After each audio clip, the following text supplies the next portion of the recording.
Good, happy Tuesday evening, July 26th, 2022.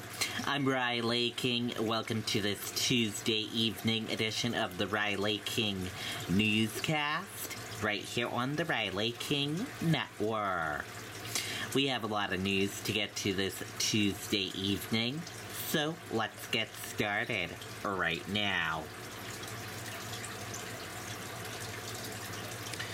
First up, New Hampshire inmate fled through exterior door, scaled fence to escape, officials say.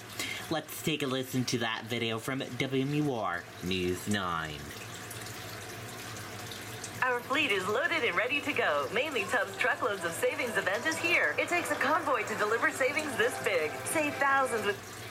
This is 57-year-old Peter DiBiaso, who officials say escaped from the Belmont County Jail about 8:30 Monday night.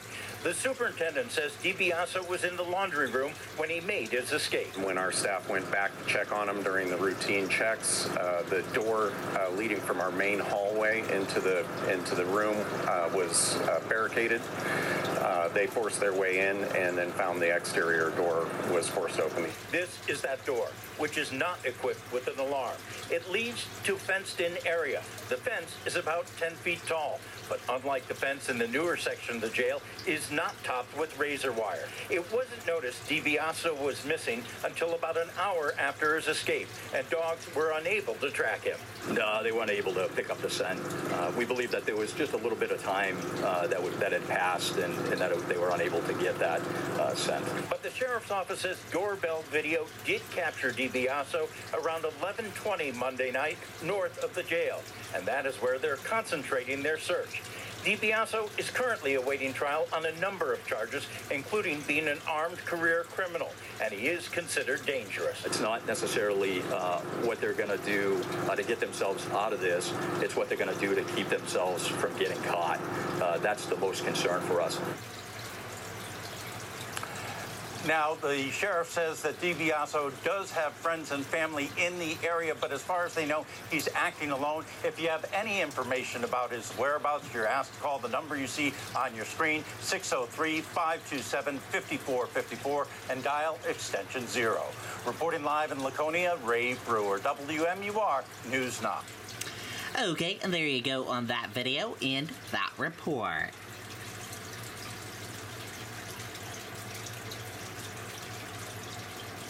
Testimony concludes for day at Randolph motorcycle crash trial.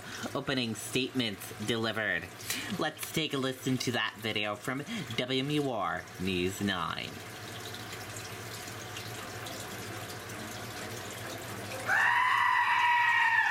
Why are you screaming at me? Jackpot alert. Great. Let's go get tickets. But first, buckle up.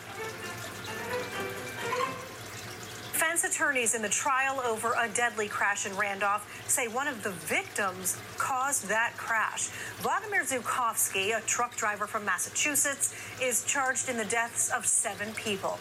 In opening arguments today, defense attorneys blamed Albert Mazza, president of the Jarheads Motorcycle Club. They say Mazza was driving under the influence, but prosecutors say Zukovsky admitted to investigators that he was not paying attention, even saying, quote, "I caused the accident." During this trial, you will learn exactly what led to the carnage that you saw in that photo I just showed you. You will learn that it was the defendant and his reckless actions that caused the crash, just like he said he did. Vladimir Zukovsky is not the one who caused this accident. He's not the one who was impaired. Albert Woody Mazza was drunk, was not looking where he was going, lost control of his motorcycle. Al Mazza caused this accident. The first witness called was a woman who stopped to help just after the crash. Several more witnesses are expected this afternoon. You can watch their testimony streaming live on WMUR.com and our mobile app. Okay, and there you go on that video and that report.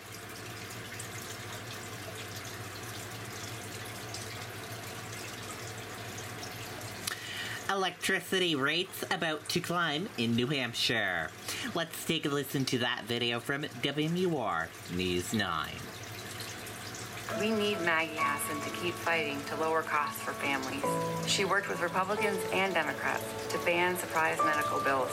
Now Maggie Hassan is taking on the big drug companies to give Medicare the power to negotiate lower drug prices. Overall, electric bills can expect to go up by something like 60% from where they currently are. That's very worrisome. On August 1st, the energy service rate for New Hampshire Electric Co-op will go up 77%. Liberty Utilities will jump 100%.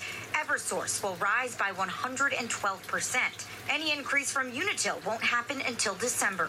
There are a whole bunch of bad luck things that are happening right now. Cree says the war in Ukraine is driving up global demands for energy and in turn raising prices here at home. Energy burdens fall disproportionately on people with low incomes. And so when you see an increase of that magnitude, it hits hardest on those who can least afford that kind of increase. And people are going to have to make some very difficult budget choices. According to Eversource, energy efficiency is a good tool to save money. Ultimately, your bill is driven by how much electricity you use, regardless of what's happening with those individual rate components at any given time. Eversource spokesperson William Hinkle recommends using larger appliances at lower demand times, not in the afternoon or evening, keeping blinds and shades closed in the heat, and cooking outside when it's hot. Still, he says he knows customers are in a tough spot. During the summer, our customers use on average 25% more energy in New Hampshire. So not only are energy supply rates going up, but customers are going to be using more energy. Okay, and there you go on that video and that report.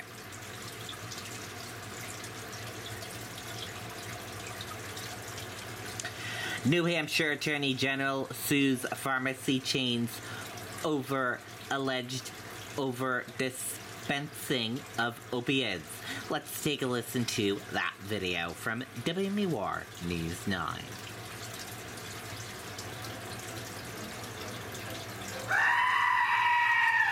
Why are you screaming at me? Jackpot alert. Great. Let's go get tickets. But first, buckle up. New Hampshire's Attorney General has filed a civil lawsuit against several pharmacy chains. This comes following an investigation into the alleged over-dispensing of prescription opioids. Pharmacies named in the suit include CVS, Neighbor Care, Rite Aid, Maxi Drug North, and Walgreens. The suit alleges that these pharmacies helped to create the opioid epidemic by ignoring what should have been obvious red flags. Okay, and there you go on that video and that report.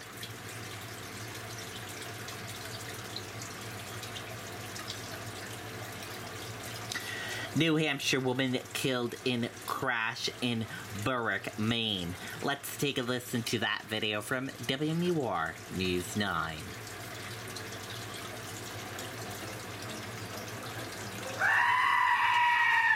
Why are you screaming at me? Jackpot alert. Great. Let's go get tickets. But first, buckle up.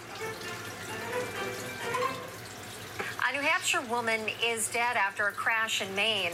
Berwick police say Ashanti Cox of Rochester went off the road on Route 9 Saturday morning, hitting two trees. She was thrown from the vehicle and died at the scene. Police say speed and alcohol appear to be factors in that crash, but the investigation is ongoing. Okay, and there you go on that video and that report.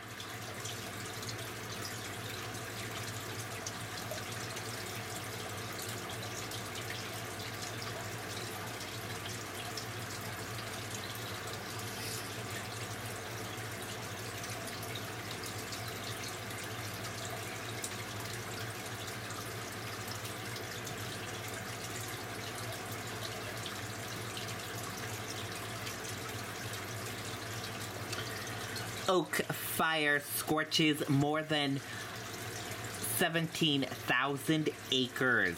Let's take a listen to that video from ABC News. Living with metastatic breast cancer means being relentless because every day matters. Now to the explosive wildfire near Yosemite National Park, burning more than 17,000 acres. 3,000 structures are still threatened, but firefighters are making headway. Ginger is on the scene again for us this morning in California. Good morning, Ginger. Good morning, Robin. This is the type of fire that annihilates homes. That's a twisted roof behind me. It just shreds and tangles glass like this from the window. Now, we were trying to show you a different house this morning, but the area we were in had an AQI, the air quality, over 500. We measure it with this instrument here. We're still about 200, which is close to that unhealthy range. But smoke is reaching all the way to the Oregon state line. Overnight, California's Oak Fire still growing. Now the state's largest fire of the season. More than 6,000 people under evacuation orders. The rapidly spreading fire incinerating at least 21 structures, homes included, while thousands more remain in jeopardy. Your fuels are on the ground. CAL FIRE taking us to the front lines, where more than 17,000 acres have already burned. That whole hillside, for example, was full, like torched. They're tree stumps, and that's it. Around the clock, more than 2,500 firefighters are battling this blaze while working in intense heat and steep terrain. Planes dropping retardant, trying to stop the spread from the air. As the flames climb this hill, they get higher and higher, and the firefighters have actually put in a dozer line where you can see that dirt there. That should stop the flames before it gets any higher. In this mega drought, the dry vegetation is ripe for fires to rip through. CAL FIRE says that this area hasn't burned in a century. And why is this place unique, and why is this happening now? This place is unique in the sense that this was devastated by the drought, and it had bark beetle infestation. And that bark beetle infestation created tons and tons of available fuel, dead trees everywhere. And in Texas, a huge grass fire destroying at least 24 homes in the Dallas suburb of Balch Springs. Conditions incredibly dry there, too. The fire is believed to have ignited when crews cutting grass in a field possibly struck a metal object, causing sparks to fly and spread. The challenge here, of course, with the firefighting is the heat will be in the mid-90s again. Fresno could make it to 102. Mount Shasta yesterday broke a record at 100. Medford tied one at 107, could do 107 again in those excessive heat warnings up to Yakima. Keep an eye on that heat, but also want to mention that the heat expands all the way to Texas and Oklahoma, Arkansas, western Mississippi, those advisories and excessive heat warnings. And then this morning, St. Louis, Missouri is in a flash flood emergency. We will be telling you more about that. They've had more than 7 inches of rain, Robin, in just 5 hours. Well, hey there, GMA fans. Robin Roberts. Okay, and there you go on that video and that report. And that did it for this evening edition of the Riley King Newscast, right here on the Riley King Network. Thank you for tuning in and watching. Have a great evening. Good night, goodbye.